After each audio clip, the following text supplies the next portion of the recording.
नमस्कार, आप देख रहे हैं खबर मंत्रा और मैं हूं अजहर अली। मंत्रा स्पेशल में आज हम बात करेंगे एक ऐसे इंसान की जिसकी इंसानियत, मेहनत और जज्बे को आज हर कोई सलाम कर रहा है। आए दिन विभिन्न धर्मों के बीच विवादों की कहानी सुनने और देखने को तो मिलती है, जिसके कारण कई बार आपसी भाईचारा और सौहार्द बिगड़ने का भी खतरा बना रहता है। लेकिन इसी बीच एक कहानी ऐसी भी सामने आई जिसने न सिर्फ आपसी भाईचारे को बढ़ाने का काम किया, बल्कि अपनी कला के ज़रिए एक बड़ा पैगाम भी दिया कि न सिर्फ कला की कोई सीमा होती है, बल्कि आपसी प्यार मोहब्बत के बीच भी कोई दीवार नहीं होती। हिंदू धर्म का एक पैरोकार मुसलमानों की मस्जिदों की दीवारों पर कुरान की आयतें लिख रहा है और ख़ुद को खुशनसीब भी बताता है कि उसको ऊपर वाले ने इस हुनर के लायक समझा। हैदराबाद के रहने वाले अनिल कुमार चौहान धर्म से हिंदू और पेशे से कातिब यानी कैलीग्राफर हैं। कातिब दरअसल उसे कहते हैं जो उर्दू, फारसी, अरबी भाषा में दस्तावेजीकरण करता है, या यूँ कहें कि इन भाषाओं में मजमून लिखता है। दूसरे धर्म के होते हुए भी अनिल कुमार चौहान अब तक 100 से ज़्यादा मस्जिदों की दीवारों पर कुरान की आयतें लिख चुके हैं, वह भी पूरी तरह निःशुल्क यानी बिना एक पैसा लिए। निज़ामों का शहर हैदराबाद अपनी दक्कनी बोली, बिरयानी और समृद्ध विरासत को लेकर दुनिया भर में मशहूर है। इसी शहर में रहते हैं अनिल कुमार चौहान, जिनके पड़ोस में रहने वाले बहुत कम लोग ही उनको जानते हैं, लेकिन हैदराबाद की मस्जिदों से जुड़े लगभग सभी लोग उनको जानते, पहचानते और अपने से बेहद करीब मानते हैं। दरअसल ख़ास हुनर के मालिक अनिल कुमार चौहान कुरान की आयतें बेहद कलात्मक तरीके से मस्जिद की दीवारों पर लिखते हैं, और इससे भी बड़ी बात यह है कि अपनी इस कला की, मेहनत की वो कोई भी रकम नहीं लेते, यानी बिना मेहनताना लिए वह मस्जिदों की दीवारों को कुरान की आयतों से खूबसूरत बनाते हैं। अब तक हैदराबाद शहर और आसपास के 100 से ज़्यादा मस्जिदों में उनकी कला का जादू सिर चढ़कर बोल रहा है। अरबी फारसी की जानकार उनकी कैलीग्राफी के मुरीद हो चुके हैं। पुराने हैदराबाद की तंग बस्तियों में रहने वाले अनिल कुमार चौहान पहले साइन बोर्ड पेंटिंग का काम करते थे। तब निज़ामी शहर में दुकानों के बोर्ड उर्दू में लिखने का चलन था। अनिल को सुंदर कलात्मक लिखाई आती थी, लेकिन उर्दू नहीं। ग्राहक ने जैसा लिख करके दे दिया उसे ही हूबहू उतार दिया करते थे। मन में उनको उर्दू जानने समझने की चाह जगी।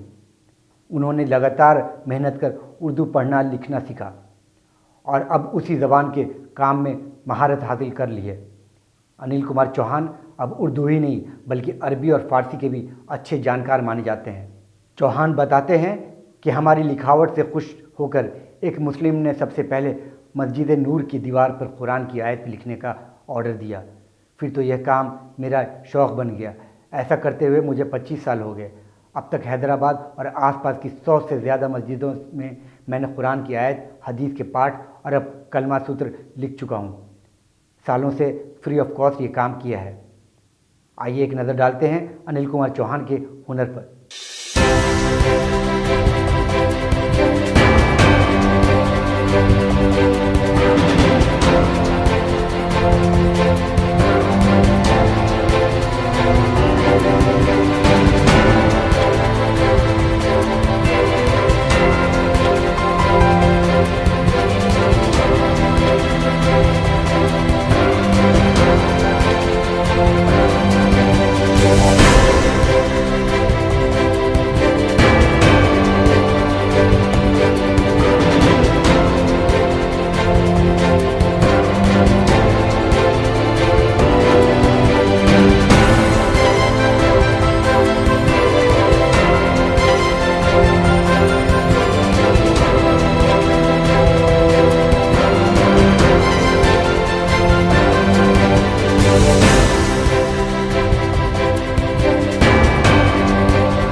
क्या गज़ब की कला है। और उससे भी बढ़कर अनिल कुमार चौहान का जज्बा, जिसने हमारे देश की गंगा जमनी तहज़ीब को मस्जिद की दीवारों पर उकेर कर दुनिया वालों के लिए बड़ी मिसाल बनकर देश की संस्कृति की खूबसूरती को चार चांद लगा दिया है। चौहान को उर्दू, फ़ारसी और अरबी सीखने में बहुत परेशानी नहीं हुई, लेकिन मस्जिदों में कुरान की आयतें एक हिंदू द्वारा लिखे जाने पर कुछ मुस्लिमों ने आपत्ति भी जताई। उनकी आपत्तियां दूर करने के लिए चौहान ने हैदराबाद के जामिया निज़ामिया इस्लामिया से गुहार लगाई, जो दक्षिण में इस्लामी शिक्षा का सबसे पुराना और बड़ा केंद्र माना जाता है। चौहान कहते हैं कि जामिया निज़ामिया ने पाक साफ रहकर मस्जिदों में आयतें लिखने की इजाज़त दे दी। अब उनको कोई परेशानी नहीं। मुस्लिम विद्वान, मौलाना और मस्जिद कमेटियों से जुड़े लोग न सिर्फ उनको सम्मान और पूरी इज्जत से बुलाते हैं, बल्कि उनके काम की भरपूर सराहना भी करते हैं। उनकी लिखी हुई कुरान की सूरह यासीन जामिया निज़ामिया की लाइब्रेरी में भी प्रदर्शित की गई हैं। कहा जाता है कि मज़हब नहीं सिखाता आपस में बैर रखना, हिंदी है हम वतन है हिंदुस्तान हमारा।